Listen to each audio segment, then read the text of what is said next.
Magandang araw, ngayon ay panoorin natin ang isang psychological thriller film mula noong 2016 na pinamagatang Pet. Halika't sabay natin panoorin at sana ay magustuhan nyo. Sa unang eksena ng pelikula, ipinakikilala ang isang introvert na lalaki na nagngangalang Seth Donaldson na nagtatrabaho sa isang animal control center na kumukuha at nag-euthanize ng mga ligaw na hayop. Dahil siya ay mahiyain, wala siyang kaibigan at naninirahan mag-isa sa kanyang apartment. Ang kanyang pang-araw-araw na gawain ay ang pagpunta sa trabaho at pauwi ng bahay. Isang araw, habang pauwi sakay ng Metrobus, nakita niya ang dati niyang kaklase sa high school na si Holly Garland, na babaeng crush niya.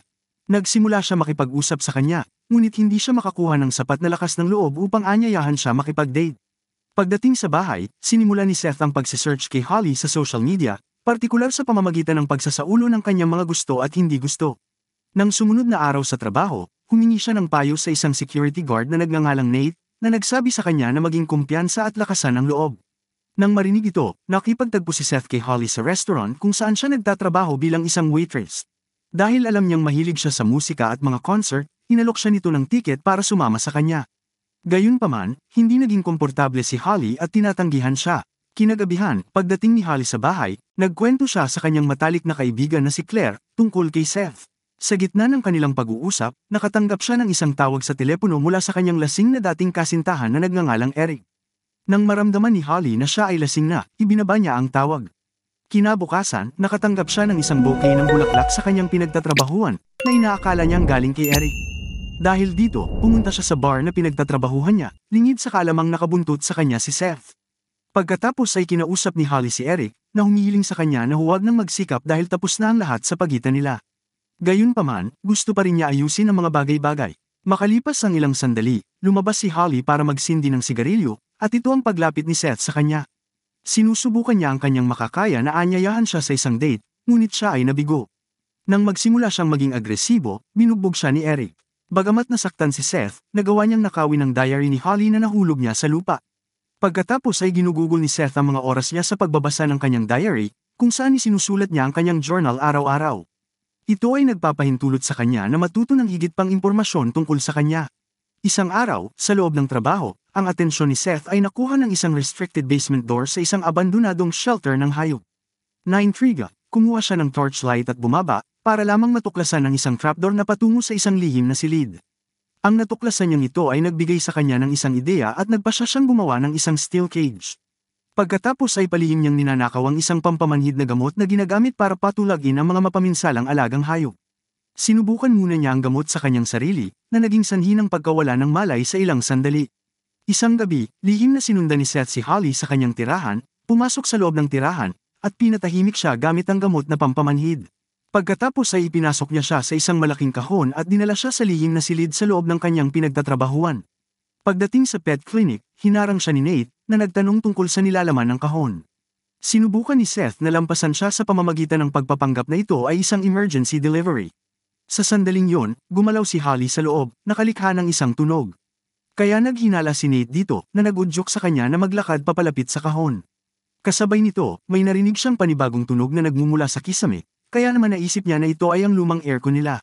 Dahil dito nakahinga ng maayos si Seth, pagkatapos ay dinala siya sa basement at ikinulong siya sa loob ng hawla. Pagkaraan ng ilang oras, nagkamalay si Holly at nataranta nang makita ang sarili doon. Sumisigaw siya para pakawalan, ngunit hindi naririnig ang boses niya. Dahil dito, wala siyang ibang pagpipilian kundi ang manatili doon sa dilim ng buong gabi. Kinabukasan, binisita siya ni Seth na may dalang pagkain at kawali. Hiniling niya na palayain na siya ngunit iginiit niya na ikinulong niya siya upang iligtas siya sa halip na saktan siya. Pagkatapos ay umalis si Seth, naiwan si Holly na mag-isa ng isang araw.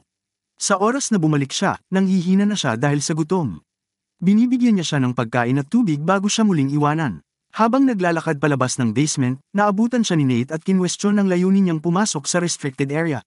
Gayunpaman, nagawa ni Seth na makalusot dahil sa isang kasinungalingan.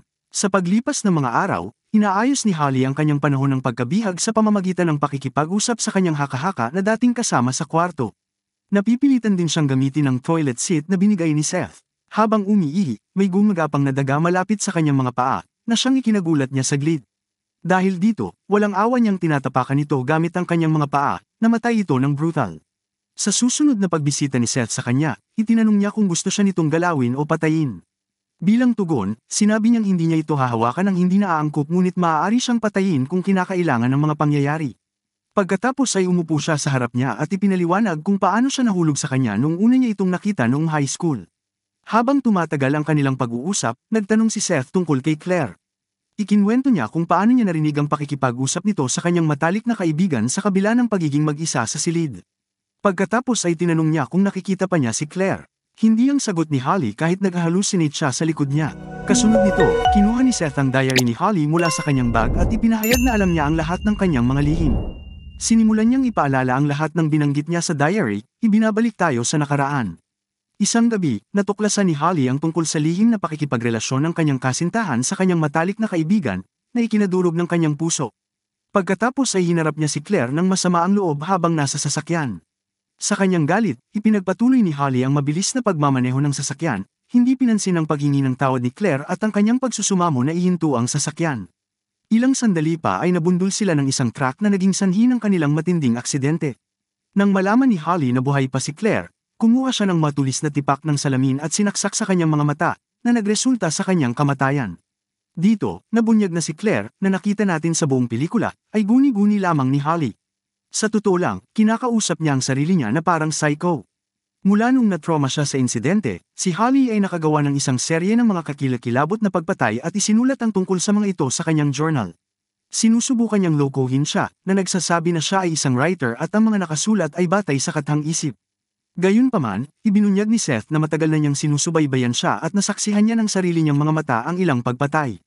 Sinisikap niyang kumbinsihin siya na narito siya upang iligtas siya mula sa paggawa pa ng anumang krimen, dahil mahal niya ito. Sa sumunod na araw, ang dalawa ay nagsimulang is-psycho ang isa't isa, habang si Holly ay nagsasabi ng mga detalyado para pakawalan siya ni Seth. Naniniwala siya na ginawa niya ang iba pang mga pagpatay dahil sa pagkakasala ng kaibigan na si Claire, ngunit si Holly ay tumutol, na nagsasabing pumapatay siya para lang sa kasiyahan. Isang araw, nagbanta si Holly na gawin ang hindi maiisip sa kanyang sarili, at tinatakot siya para sa kanyang pagpatay. Iniuntog pa niya ang kanyang ulo sa mga bakal, na nagresulta sa pagdugo, ngunit si Seth ay nananatiling hindi nabigla. Nang araw ding yun, naabutan ni Nate si Seth na naglalakad palabas ng restricted basement. Nang maramdamang may mali, dahan-dahan siyang bumaba at laking gulat niyang matuklasan ang nakakulong na babae. Sinamantala ni Holly ang sandali at hinimok si Nate na mabilis na humanap ng tool para sirain ang lock. Habang gumagawa ng paraan, bumalik si Seth na may dalang pagkain. Sa hindi inaasahang pangyayari, sinenyasan ni Holly si Seth na patayin ang bantay. Inaabala rin niya si Nate, kaya nakakuha ng sapat na oras para salakayin siya ni Seth mula sa likuran. Sa panghihikayat ni Holly, pinatumba niya siya at pagkatapos ay binasag ang kanyang ulo ng isang hollow blocks. Ilang sandali pa, labis na pinagsisihan ni Seth at napaiyak siya, napagtanto na naging mamamatay tao na rin siya. Ngunit pinatahimik siya ni Holly at ginabayan siya sa proseso ng pagtatapo ng katawan. Kasunod ng kanyang pagtuturo, pinutol niya ang bangkay at ipinakain ito sa mga alagang hayop sa klinik. Binunot din niya ang lahat ng ngipin niya para hindi makilala ng pulis si Nate. Sa resulta ng kaganapang ito, ang mga opisyal ng pulisya, sa pangunguna ni Detective Mira, ang namamahala sa investigasyon, na isinailalim si Seth sa interogasyon. Habang tinatanong siya tungkol sa pagkawala ni Nate, ang detective ay naghinala kay Seth dahil ang mga detalyeng binanggit niya ay hindi tumutugma sa kanilang nahanap. Sa mga sumunod na araw, ipinagpatuloy ni Holly ang kanyang pagmamanipula sa isip ni Seth, na sinasabi na sila ay sinadya upang maging magkasintahan dahil pareho silang gumawa ng isang karaniwang kasiyahan ng pagpatay ng mga tao. Sinusubukan niyang huwag mahulog sa mga laro ng isip nito, ngunit patuloy itong ginagawang mahirap para sa kanya. Patuloy siyang nakikipag-usap sa kanya ng may pagmamahal at kahit na sinusubukang akitin siya bilang bahagi ng kanyang pagmamanipula. Sa isang punto, bina-blackmail siya nito at para patunayan ang pagmamahal nito sa kanya hinamon niya ito sa pagpuputol ng isang daliri ni Seth. Pero agad na tumanggi si Seth at piniling lumayo. Sa sandaling yon, ipinahayag ni Holly na siya ay hindi hihigit sa isang alagang hayop para sa kanya at hiniling sa kanya na huwag nang bumalik sa kanya muli. Pagkatapos ay tumungo si Seth sa banyo kung saan inilabas niya ang kanyang pagkadismaya dahil sa hindi niya maisip kung ano ang gagawin. Matapos mag-isip ng ilang sandali, bumalik siya sa basement at pumayag na isakripisyo ang kanyang daliri para sa kanyang pag-ibig. Pagkatapos ay nagpapatuloy siya sa malagim na proseso na nagdudulot sa kanya ng labis na sakit. Kaya sinasamantala ni Holly ang pagkakataong ito. Hinawakan niya ang kanyang kutsilyo at nagbanta na gagawin ang hindi maiisip kung hindi siya pakakawalan nito. Nang walang ibang pagpipilian, binuksan niya ang pinto, sa wakas ay pinalabas siya. Kasunod nito, itinulak siya nito sa pader at binanggit na naniniwala na siya ngayon na mahal siya nito. Hinahalikan din niya ito, Ngunit nabago ang sitwasyon nang ihayag ni Holly ang kanyang masamang anyo at hiniwa ang kanyang leeg bago umalis. Ang eksena ay mabilis na nagpatuloy sa hinaharap, na naglalarawan na si Holly ay bumalik kasama si Eric. Napag-alaman din na ang kanyang mga katang-isip na kaganapan mula sa kanyang journal ay inilalathala ng isang vanity press. Isang umaga, nakatanggap si Eric ng mensahe mula sa ibang babae na nakita ni Holly. Sa kabila ng malaman na niloloko na naman siya nito, pinili niyang hayaan ito. Pagkaraan ng araw na yon, nagtungo siya sa isang inabandunang bodega, kung saan nalaman natin na ikinulong niya si Seth sa parehong hawla, buhay pa ngunit kakilakilabot na pinahirapan niya ito. Pinasasalamatan niya ito dahil naging madali ang lahat ng pagpatay niya dahil sa kanya. Sinabi niya na talagang iniligtas siya ni Seth gaya ng ipinangako niyang gagawin sa pamamagitan ng kanyang sakripisyo. Nagtatapos ang pelikula ng magkahawak kamay ang dalawa habang ipinapahayag ni Holly ang kanyang pagmamahal sa kanya.